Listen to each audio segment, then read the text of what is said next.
3, 2, 1. Thank you for joining me and thank you for being here. I am Casey and I'm here to talk about all the stories we got into last week. That's mostly movies and TV, but everything is fair game. There is definitely going to be some critiques in there, but this is supposed to be a place to talk about the things we enjoy without really being a dick. I hope everything comes off as fair and earnest. At the end of the day, I'm just reflecting on all the hard work that the creators were able to put into these projects that I'm just, again, reflecting on. So hopefully people find something here that I'm talking about to go explore it for themselves and it's a hit for them. That's ultimately the goal, is to spread these things. I do know this upcoming Friday we have a Dragon Ball video coming up. That is a compilation of all of the Dragon Ball stuff we've been putting out and talking about over the last couple months, so that'll be fun. But that's all I have in the way of updates, so let's get into the second week of September 2024. 1973's Godzilla vs. Megalon. So this is the movie that caused the generation-wide divide in the Godzilla franchise in the West. Do you think it was the movie itself? Do you think it was the cut-down English edit? Or do you think it was John Belushi just making fun of the movie the whole time? The movie itself is hardly about Godzilla, with Jet Jaguar taking up the focus as the primary hero, a shape-changing robot made by a couple of scientists doing their science when a secret race of people called the Seatonians get all uppity and send their pet kaiju Megalon to be a general menace to society. They even have the Nebulans from last movie on speed dial to have Gigan show up because, they have the suit just lying around. Megalon, Gigan, Jet Jaguar, and especially Godzilla, when he finally appears, are what make the movie for me. Again, we have a bit of reusing stock footage, but everything new is not only built around some great miniature sets and great effects, plus the suit actors are giving some of the most dynamic and fun performances they have delivered in the franchise thus far. This makes for a great pairing with Godzilla vs. Gigan, between the reusing of monsters and story elements, and each featuring a big tag team kaiju rumble. 2023's Godzilla Minus One. So the US release for the special edition Blu-ray just came in, so I have been waiting to watch Godzilla Minus One minus color until now, and that's what this is. I don't know if I prefer watching the movie in color or not, but the color correction done to the picture is so much more complex than just sliding the hue scale down to 0. The darks could easily artifact and bleed out, but they do not. Everything feels like it was crafted for a black and white production, adding an extra sense of eeriness for me in an already impactful picture. 2024's The Demon Disorder. Who wants masculine generational trauma and mental decline made manifest? Because that's what this movie is. Here our protag is a nice enough bloke who's forced to revisit his childhood home with his two brothers to confront some demonic presence left behind by their abusive father by way of Jason Goes to Hell. This movie has a lot of great body horror and solid performances across the board. Nobody needs to go bigger here. I'm still not a general fan of demonic possession plots across the board, but we definitely do a lot different with the concept. I don't love everything this movie does, but I do like it a lot and very much respect what it's going for. And there is such a gooey demon baby. 2022's Prey. This has to have overcome the original as the Predator movie that I've seen the most at this point. I love Prey.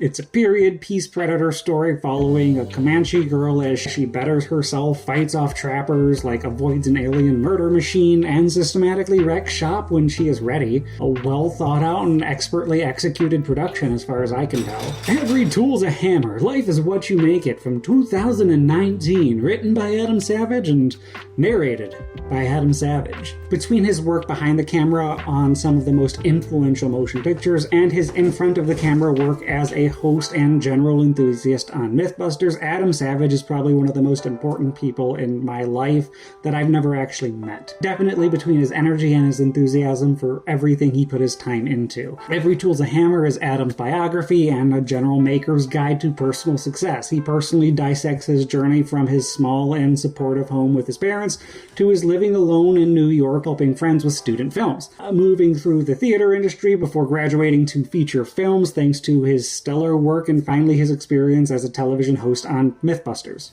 I have to admit this is my second time trying to get through this book, not because it's not well written or interesting, but I feel this weird guilt for listening to Adam be so enthusiastic about making when I had these dreams and aspirations, but none of the motivation where I was mentally at the time. It was dumb, but anxiety will do that. I was gifted with a blacksmithing course, and between that and all the writing and editing I've been doing for this channel, I felt like I could tackle this book again. Then my blacksmithing course was immediately canceled. Wah wah. Still finished the book. It was a great book. We are figuring out another course, not letting this bump be a failure this time. And Adam does not pull any punches when it comes to his personal experience with failure. His mistakes have cost him friends and opportunities that he fully accepts blame for. It makes for a very raw read that is excellently narrated by Adam himself, using all the skills he learned with diction and pronunciation throughout his years in front of the camera to deliver a well-read and an exceptionally entertaining listen. Ready Player One from 2018. I still cannot fathom it took more than like 2 hours for the first key to be jailbroken by YouTubers doing some sort of meme Olympics. In a post-capitalist hellscape, our protag searches for the ultimate MacGuffin to save the virtual world that the real world has become so reliant on. A very well executed hit from the master at the craft that doesn't do much you don't see coming, with a very exploitable premise that's, done well by a master of his craft. It's Steven Spielberg. Daleks Invasion of Earth 2150 AD from 1966. Totally normal human scientist Doctor Who is back with his granddaughter Susan. Apparently we didn't like Discount Ian and Barbara. This time joined by his niece Louise and Constable Tom, played by fan favorite Bernard Cribbins. This TARDIS crew travels 19 decades into the future to a war-torn London, conquered by this Doctor's only alien foe as far as we are aware, the titular Daleks. Again, this is a feature-length adaptation of the serial written by Terry Nation, making just as many changes to the source material as before in its character updates and truncating the original story. The changes made to the story because Susan is played by a child forces a lot of change that works in the character's benefit as far as I am concerned, especially since she isn't just an abandoned and decrepit post-apocalypse Britain with the dude she just met 2 days ago. And just Bernard Cribbins is fantastic. The story has a lot of pacing issues still, I think. There's a lot of extended deadpan comedic moments that hit with some audiences, especially British audiences. I am not one of them.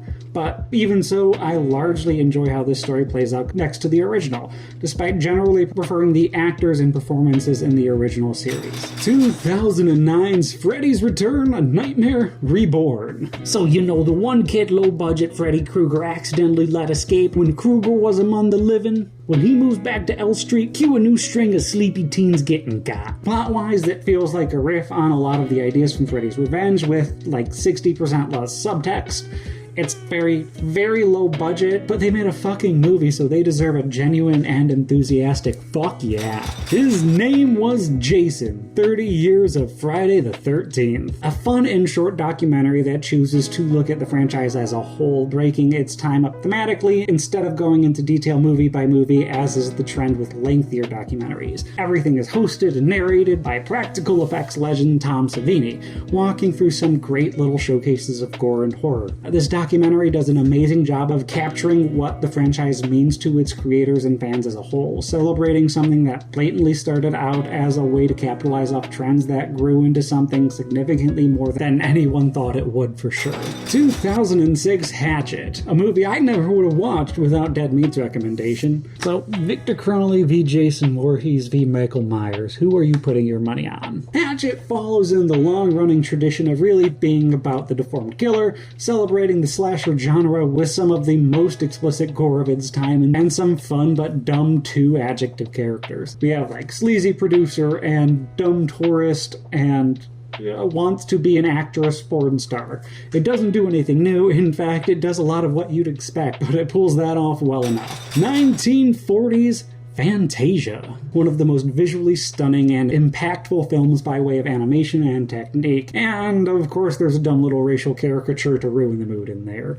Outside of that brief interlude of an egregiously misrepresented depiction, this continues to be one of the most entertaining Disney features to just let wash over you and experience when you can dedicate your attention to the screen. Broken up into different orchestral pieces set to abstract animated sequences hosted by the orchestra's conductor, the score is equally truly impressive and captures the pieces expertly. The finale, Night at Bald Mountain, will always be a personal favorite segment, but Rite of Spring also has stood out in my head for decades, but that also could be The Land Before Time yelling. Fantasia remains one of the best examples of traditional cel-shaded animation utilized to its full potential, the equivalent to a feature-length tech demo to showcase just what animation could offer when the animation is let loose. 2023's Is Conann. So what is the weirdest movie that you've seen lately? Something that has made you go audibly, "What the fuck is this movie? Holy shit, fuck." I was sold on this as a woman-led adaptation of Conan the Barbarian, and it is certainly that, but so much more as it covers the 5 stages of the Conan Barbarian life cycle. Weak kid Conan, teen Conan out for revenge, 1900s stunt woman Conan, Nazi warlord Conan, what? And rich angelic artist socialite Conan, while being followed and having her story narrated by a nameless dogman god. I think I've been reading the wrong Conan stories. This story is intentionally surreal and metaphorical in more ways that I am sure I could ever comprehend. Every frame and moment feels intentional and beautiful. Think of it as someone taking a Frank Frazetta and painting it in the style of Picasso. It's weird, it's horny, and it's beautifully crafted if that is what you are looking for. 2024 is in a Voilent Nature. I know I've watched this one before. It's a celebration of violence and a long-mocked genre that methodically makes the villain the protagonist to great effect, changing the perspective mixed with the amazing sound design and camera direction to make a very slow premise consistently engaging here. But yeah, that is everything we watched last week and got into last week. Otherwise, thank you for sticking with me through this video. Now you've watched this last week for you. I hope everyone got to watch something special and fun last week in their own right, and I would love to hear about whatever that was for you. Again, Dragon Ball videos coming out Friday, then back to normal Monday releases, and thank you for being you. I do want your day to go well. That is important to me, even if you don't think it is.